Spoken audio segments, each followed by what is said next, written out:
few years ago, a 70-year-old woman walked into my pharmacy. And she is the reason why I do everything that I do. She was looking for her third tube of thrush cream in as many weeks. She told me that she was dry and itchy and sore down below, and this had been happening on and off for over 15 years. She told me that it was sore to wipe, so she had to spray herself down after going to the toilet. That it was sore to sit, so she had to sometimes sit on one bum cheek just to relieve the pressure. She'd given up riding her bike, her main form of exercise, and she hasn't been intimate with her husband for over a decade. So I told her that I didn't think it was thrush that she had at all. In fact, I thought she had genitourinary syndrome of the menopause, which is a big medical mouthful for symptoms that women experience postmenopausally due to low estrogen levels. And up to 80% of women will experience some form of these symptoms. I told her she'd go to her doctor and get examined, and she turned around to me and said, "Why would my doctor want to look at my 70-year-old vagina?" And I thought, here is a woman in front of me. She's raised her children, she's paid her taxes, she's contributed to society, and yet she thinks that her intimate health is so undeserving of care that her doctor wouldn't even want to look at her. It was that day that I realized that this wasn't about medicine or about menopause. It was about shame. And that's why I'm here today. The vagina is one of the smartest organs in the body. It creates a discharge that's like an internal janitor, sweeping away all the old cells and keeping itself healthy with a good bacterial and fungal microbiome. It's a self-cleaning oven. It needs no help. So why are we fixated on cleaning her? Now, I want to make sure that everyone in the audience knows exactly where the vagina is. Introducing the vulva puppet. Isn't she beautiful? But we were told growing up that this whole thing was the vagina. Weren't we? Yeah. But in actual fact, the vagina is here, the whole. And there's so much more to our vulvas. Our labia majora, outer labia. Our labia minora, our inner labia. We have our clitoral hood. And then we have our clitoris. Now, this isn't to scale. But were we ever told growing up that the clitoris was the only organ in the human body designed purely for pleasure? No. Were we ever told that women often only needed clitoral stimulation in order to orgasm, not penetration? No. So no wonder I have women coming into my pharmacy every day saying, "I'm itchy down there," or "I'm sore." They were never given the language to explore and explain their own anatomy. So I'm going to do a little experiment, okay? Imagine before you all came into the room, the organisers had a photo booth outside. And they said to all the women, "You need to step into that photo booth." Do you know what I'm going to say? Take a picture of your vulva and hand it to us, and that's your ticket into this room. And imagine you said, "That seems like a perfectly reasonable request." So you went ahead and did it. And then imagine that we put all of those pictures of all of those vulvas up behind me. Which one of you would be able to pick yours out in the lineup now?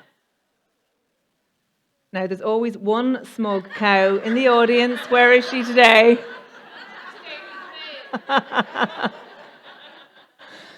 But isn't it interesting, not one hand raised? Because we've never looked at it. Now, if I asked all the men in the audience to do the same thing, right? Would they be able to pick out their penis and testicles in a lineup? course they would. They're intimately acquainted. They're always readjusting, fiddling, unsticking, and it's perfectly acceptable. But imagine us ladies went around grabbing our lady bits. Imagine we did that. Should we be locked up? And there's the disparity. So I want to paint a little picture.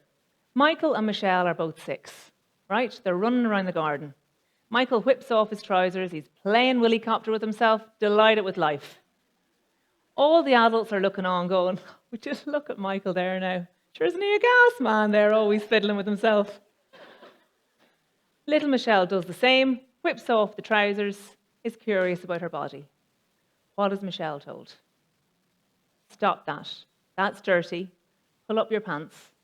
Be a good girl. And right there, 2 very different messages are planted. Michael learns that his body is something to be proud of. Michelle learns hers is something to hide. And right there, we see why women become so disconnected from their intimate health and their bodies. Not by accident, but by conditioning. Michael learns the names for his bits, what they do, what they look like. Michelle doesn't learn the names of her anatomy. She doesn't really know what they do. She grows up a little bit ashamed, quiet, modest. And then, what happens? But our children, our young adults today are being educated sexually by pornography. And the women in pornography do not represent what us women look like. They're airbrushed, they're perfectly symmetrical, they're hairless. Aren't they? And Michelle grows up, and what she does learn about her body is that pubic hair in females isn't considered attractive. You know, the waxing revolution started many years ago. We'd get a short back and sides of the bikini area before we went on holidays, right? Maybe a yearly event. But then the 90s came, and Sex and the City came along, and what happened? They made it sophisticated, classy, even empowering to take everything off, or almost everything. We were never told that this pubic hair was actually for protection. It hosts a microjungle of good bacteria to keep the vulval skin healthy. It keeps us warm. It provides a barrier against friction during sexual intercourse. And it also protects against infections.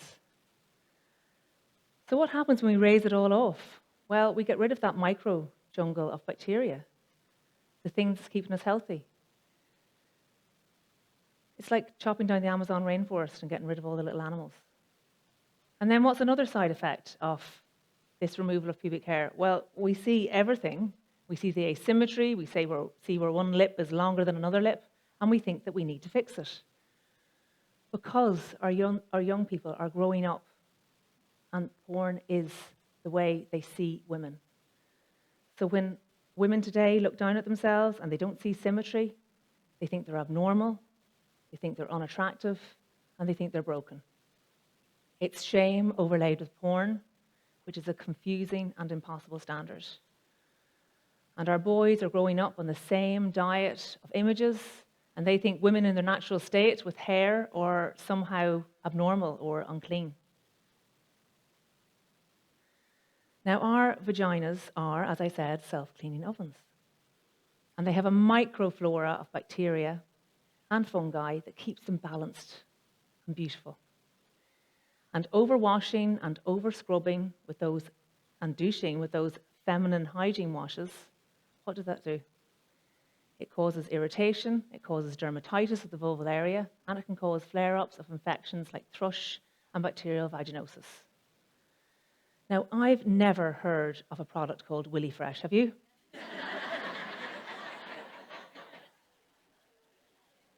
And the truth is, we were never meant to smell like roses. We have our own unique scent. It changes throughout the month, and it changes as we age. Our vaginas are bloody, they are messy, and they are powerful. And that's the way they should be. But they don't get the attention that they deserve. because they're really only ever talked about when it comes to sex or childbirth. And even with childbirth, we never talk about vaginal rehab, do we? Whereas we break a leg and we get months and months of rehab. But we have a baby and we're handed our baby and we're told, do a few squeezy exercises and off you go. Now, our pelvic floor is a hammock of muscles at the base of our pelvis. And it supports the pelvic organs above it. So our uterus, our bladder, our bowel. And during pregnancy and childbirth, those pelvic floor muscles, they become stretched and they become weak. And as a result, 1 in 3 women will experience incontinence after having a baby. That means leaking urine. And others will develop prolapse, which is where the pelvic organs actually collapse down into the vagina and give a dragging and heavy sensation, okay? And then menopause hits, and the estrogen that was keeping our pelvic area healthy and happy is gone. And it further aggravates those areas that are already vulnerable. So 1 in 2 women will experience incontinence post-menopause. And many more will get prolapse as well.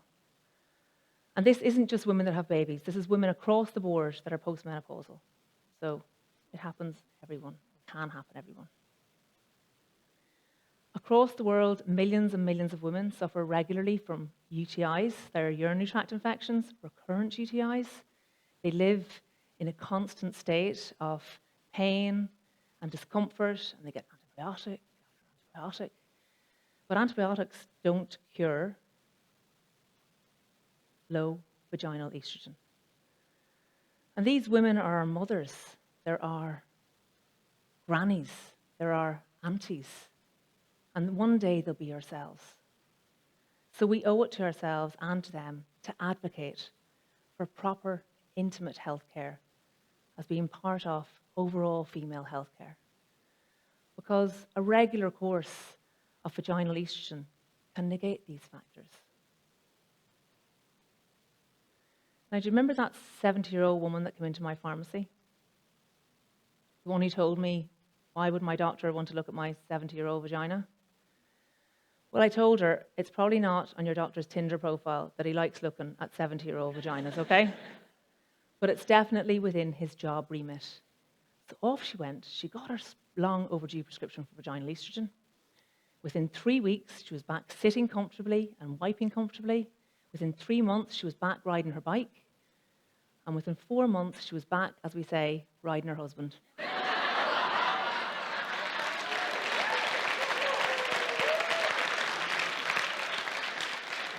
Now, I get a Christmas card from that man every year.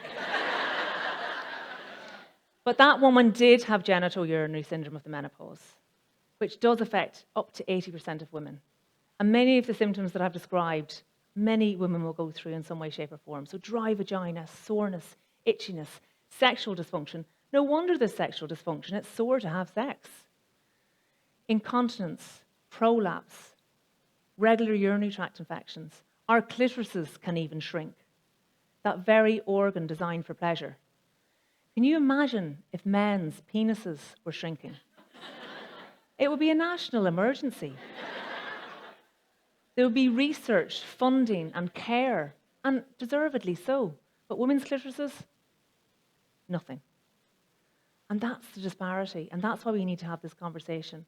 And it isn't a conversation of men against women. I love men.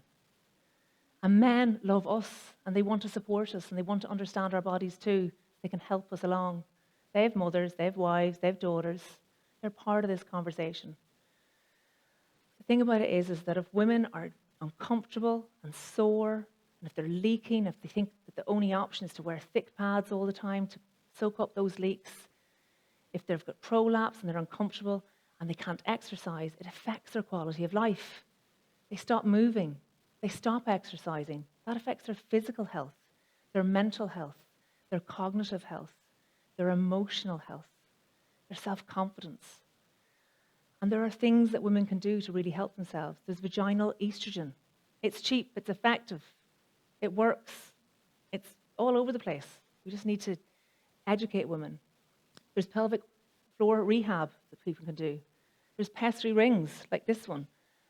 that can be placed up into a woman's vagina, and it holds everything up in place like scaffolding of a ceiling. We're not taught this because we don't ask the questions, because we're sitting in shame about our bodies. And we think we have to put up and shut up. But no longer, because shame has had its turn. And when women understand their bodies, they stop apologizing for them. And when we educate little girls, we empower women. And when we empower women, we change the world. Thank you.